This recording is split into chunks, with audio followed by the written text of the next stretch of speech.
most of them, this is something that's never occurred, something they've never experienced.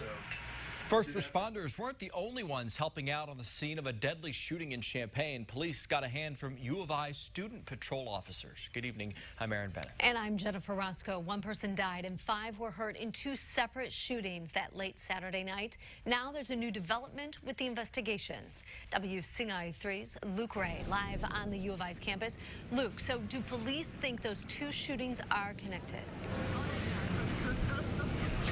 Originally, they thought there might be a chance that they were connected due to when and where they happened. Now they say there's not enough information to connect the 2. And while they weren't part of the investigation, student patrol officers were out there helping the police that night. Their boss says it was something they had never dealt with before.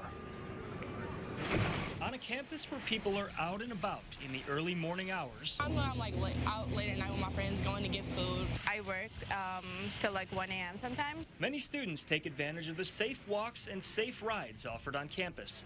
Ryan Johnson is in charge of nearly 30 student patrol officers at the U of I. They have a beat, they have a specific area that they're assigned to each evening, and their focus is on that area. Usually their beat consists of walking people home, checking on campus buildings, and looking for any suspicious behavior, not shootings.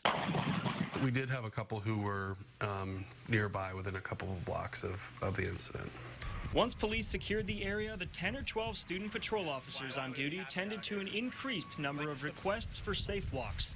They also maintained the perimeter of a deadly crime scene. This type of incident was a real eye-opener and a difficult situation for some of them to be in. Johnson says only a handful of them are pursuing a career in law enforcement, but most others on the team didn't sign up for this. He says this crime adds a new dimension to the job they do and will require updates to their training. Their boss says he's proud of the way they handled themselves that morning, but wants to see how his officers are handling it away from the crime scene.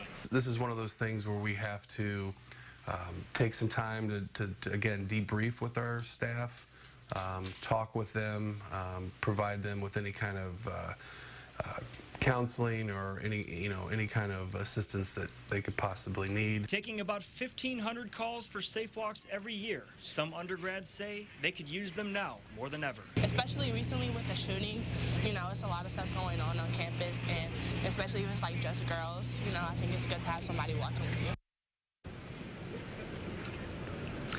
Now, the student patrol team will meet on Wednesday to talk about their experience on Sunday. They'll talk about what they did and what they'll do in the future in case something like this ever happens again. Meanwhile, police are working aggressively to find the shooter. Live in Urbana, Luke Ray, WCIA3, your local news leader. Oh, thank you, Luke. Now, the head of security on campus says student patrol recently helped police catch a wanted man. We're digging deeper into this. Last semester, they recognized the suspect in an armed robbery. Their boss says they saw him in the area where the original crime happened. They called police and he was arrested. The campus